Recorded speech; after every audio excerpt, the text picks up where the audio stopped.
অস্তিত্ব। বেসিক মাদের অস্তিত্ব ছাড়া সেকেন্ডারি মাদের কোনো অস্তিত্ব নাই। সেকেন্ডারি মাদ হচ্ছে 3 প্রকার। কি কি?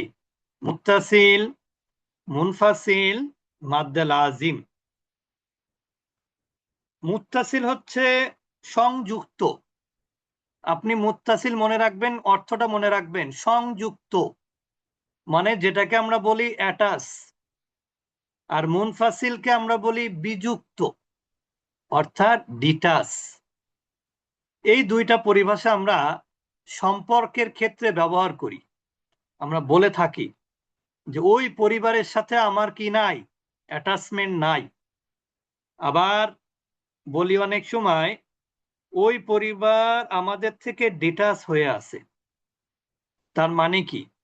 যার সাথে সম্পর্কটা কাছাকাছি সে হলো অ্যাটাচ, যার সাথে সম্পর্ক মধ্যে দূরত্ব আছে সে কি বলেন? ডিটাচ, মানে যেটাকে আমরা বলি বিযুক্ত।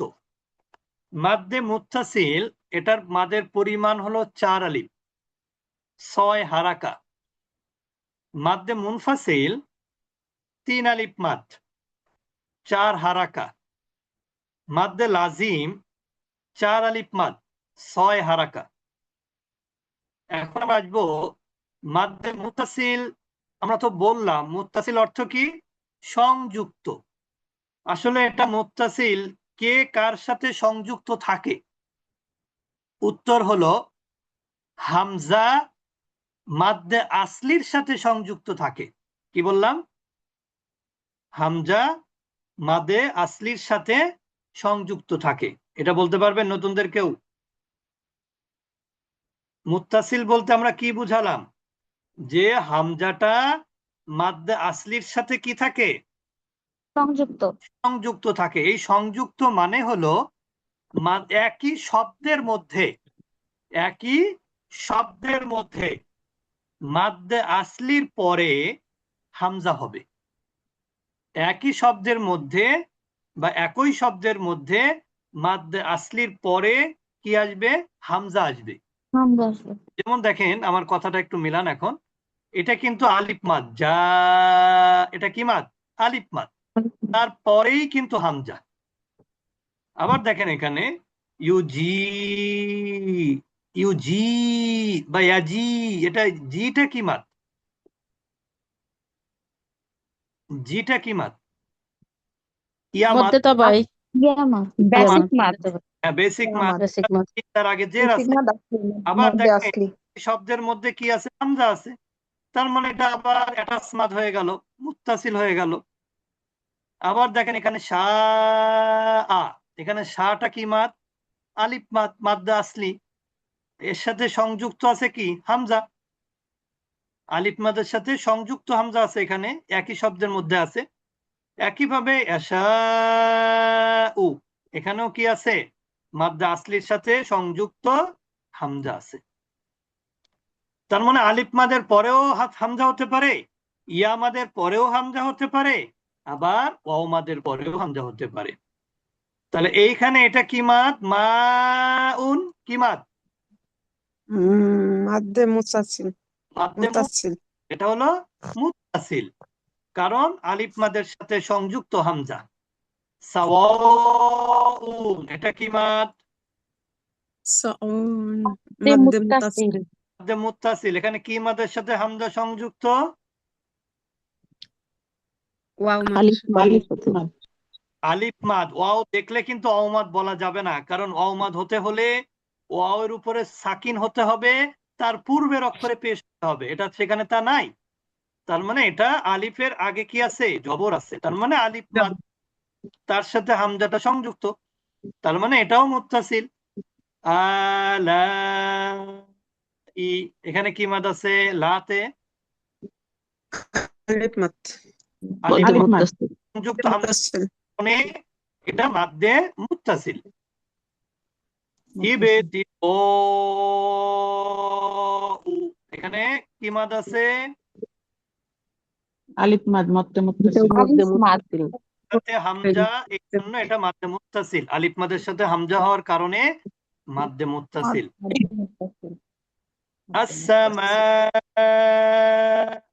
কি মাদ? মাদ্দে এটাও মুত্তাসিল মধ্যে মুত্তাসিল। আউলিয়া, এখানে কয়টা মাদ আছে আউলিয়ার মধ্যে? দুটা মাদ আমি তো জানি দুইটা মাদই আপনারা বলবেন। এখানে বলেন একটা দুটো মাদ মাদ।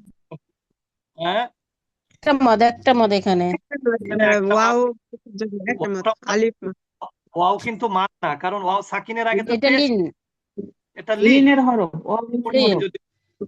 তাহলে এখানে একটা মাদ আছে মাদ্দে মুত্তাসিল। হাউলাই,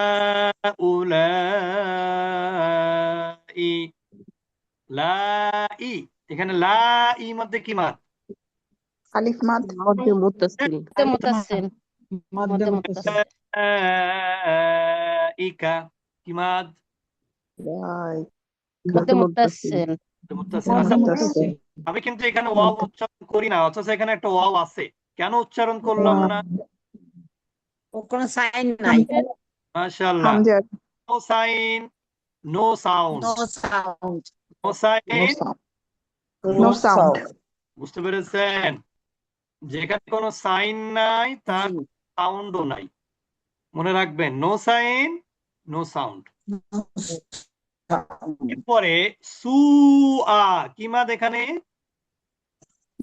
এটাও মধ্যে মুত্তাসিল। মাদ্দে মুত্তাসিল। তাবু কি মাদ? মধ্যে মুত্তাসিল। ইয়া আমাদের হামজা, মাদ্দে মুত্তাসিল। আমাদের পরে হামজা। ইয়া আমাদের পরে হামজা, এখানেও মাদ্দে মুত্তাসিল। এরপর আমরা চলে আসলাম মাদ্দে মুনফাসিল। মুনফাসিল অর্থ কি? বিযুক্ত।